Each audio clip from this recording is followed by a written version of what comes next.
आवाज़ की दुनिया के दोस्तों, कल मैंने वीडियो नहीं बनाया क्योंकि कल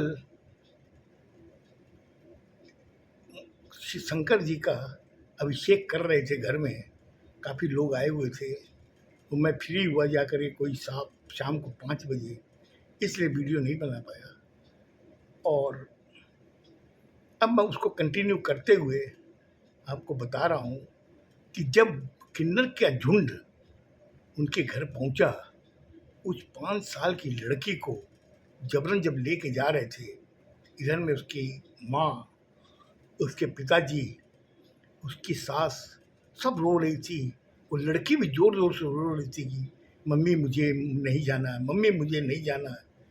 इस तरीके से बोल रही थी। आवाज़ जबकि उसकी लड़के की थी, लेकिन कुछ लक्षण उसके किन्नर के से नज़र आ रहे थे। ताली बजा रही थी, ऐसी ताली बजा रही थी जैसे किन्नर बजाते हैं। उसके चेहरे के हाव भाव भी किन्नर जैसे लग रहे थे। किसी ने भी उनको नहीं रोका, वो जबरन उसको लेके चले गए। बोले फिर दादी फिर क्या हुआ? बोले बेटा क्या होना था, वो उसके बाद में हमें वो कभी नज़र नहीं आई। वो हमारी बच्ची कभी नज़र नहीं आई।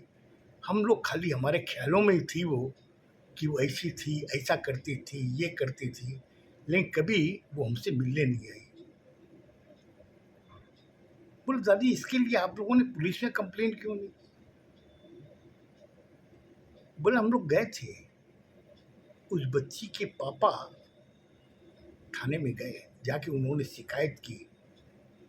करने के बाद में जब वहाँ पहुँचे पुलिस को लेके, तो उन्होंने कहा कि ये इस समाज में रहने लायक नहीं है, ये हमारे साथ ही रहेगी। बोले पुलिस ने कुछ नहीं किया? बोले पुलिस क्या करेगी? उन्होंने जब उससे बताया कि ये हमारे ही किन्नर का वंश है, इतना कहना था कि इधर में पुलिस भी कुछ नहीं बोली। उसने कहा कि अगर ये बात आप सही बोल रही हो तो आप मुझे प्रमाण दो। तो उसने कहा कि हम लोग प्रमाण नहीं देंगे, आप इस बच्ची को देखो, उसके लक्षण देखो, उसके बाद में हमसे सवाल करना, और जो भी आपको पूछना है इस लड़की के बाप से पूछो।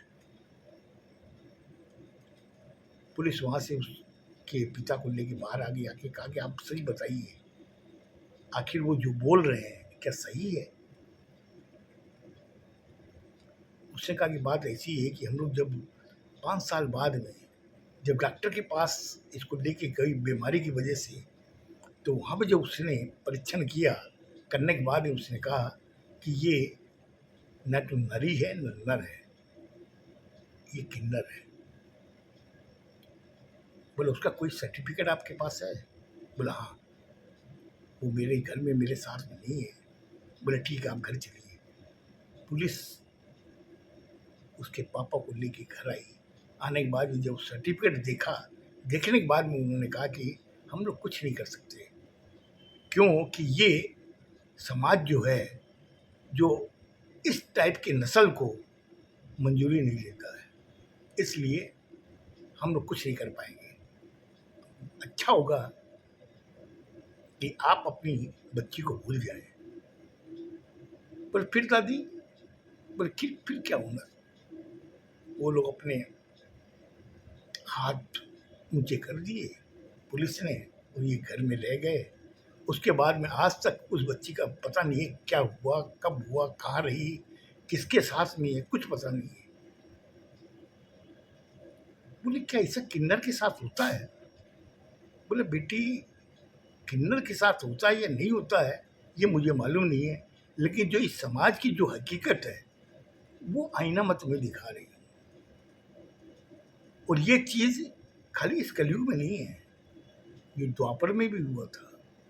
द्वापर में एक शिकंडी बोल के था, वो नर भी नहीं था और नारी भी नहीं था, और उसी का लाभ उठा करके भीष्म पितामह को वध किया गया। बोले वो क्या कहानी है? बोले कि भीष्म पितामह ने प्रतिज्ञा ली थी कि किसी भी नारी पे अपना अस्त्र नहीं उठाएंगे, उसी का लाभ श्री कृष्ण ने उठाया और उठा के उसी की आड़ में जब देखा कि शिखंडी सामने खड़ा है तो वो नर भी नहीं नारी भी नहीं है और उस समय अपने हथियार नीचे डाल दिए। तो कृष्ण ने अर्जुन से कहा था कि अर्जुन यही मौका है, देख ले तेरे सामने जो खड़ा है वो भीष्म पितामह नहीं है, ये तेरा सबसे बड़ा दुश्मन है, मार इसको। उसी समय उसने जो बाण चलाए, एक नहीं कम से कम हजारों बाण चलाए थे और वो सारे उसके शरीर में घुस गए थे। वो जब गिरा तो बाणों की सैया पे लेटा हुआ था। बोले इसका मतलब कि द्वापर में भी ये हुआ है। हाँ बेटा, द्वापर में भी हुआ है। हर युग में कोई ना कोई इस तरीके से है, ये आज की बात नहीं है। बोला मम्मी अब एक चीज, दादी एक चीज बताओ मेरे को। बोले क्या बेटा? बोले इस चीज का पता कैसे चलता है? बोला बेटा तो ये तो ईश्वर ही जानता है, क्योंकि इसकी उत्पत्ति भी एक नारी से होती है और नारी से होने के बाद में इसमें ऐसा क्या होता है जिससे किन्नर बनती है? बोला बेटा मैं तेरी दादी हूँ, मैंने तुमसे बहुत ज़्यादा अनुभव लिया इस जीवन का, मैं भी नहीं जानती। इतना कहने के बाद वो दादी ने कहा कि बेटा जाओ, मैंने तुम्हें आज जो समझा दिया इससे ज़्यादा मैं कुछ नहीं जानती, तुम जाओ। अब वो चली गई, लेकिन उसके दिमाग में खाली एक ही चीज़ घूम रही थी कि आखिर किन्नर जो हैं ये करते क्या हैं। फिर से याद आता है कि जब किसी शादी में हैं तो वो आते हैं, बहू को खूब आशीर्वाद देते हैं, खूब नाचते हैं, लड़के को भी आशीर्वाद देते हैं, उसके एवज में वो पैसे लेते हैं। घर में कोई लड़का होता है तब भी वो लोग आते हैं, खूब नाचते हैं, खूब खुशियाँ मनाते हैं, उनको आशीर्वाद देते हैं बच्चे को, उसके एवज में कुछ ले जाते हैं। तो इनकी जीविका इसी से चल रही है। वो अंदर अंदर अपने में सोच रही थी, उसके सवालों का जवाब खोज रही थी, उसे सवालों का जवाब नहीं मिल रहा था।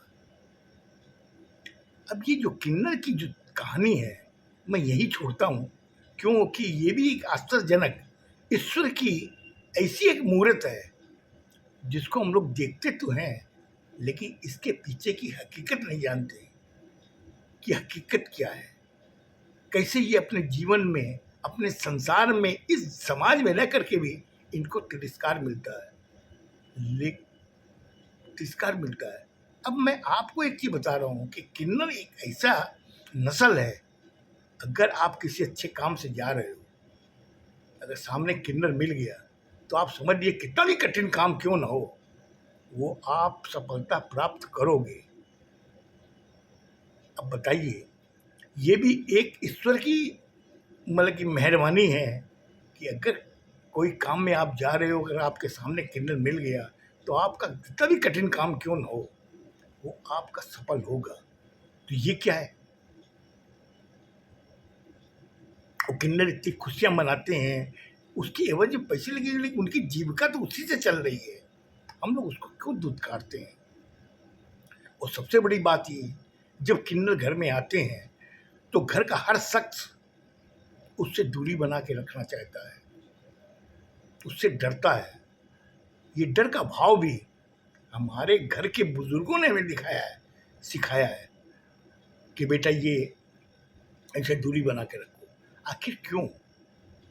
उनमें भी वही हाथ हैं, वही पैर हैं, वही आंखें हैं, वही हृदय है, लेकिन हम लोग फिर भी उनसे दूरी बना के रखते हैं।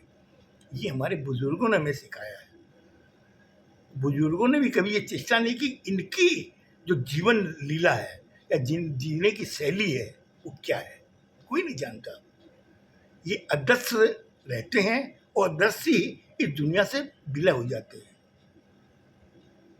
ये कहानी मैं यही खत्म करता हूँ और कुछ सवाल आपके सामने छोड़ के जा रहा हूँ।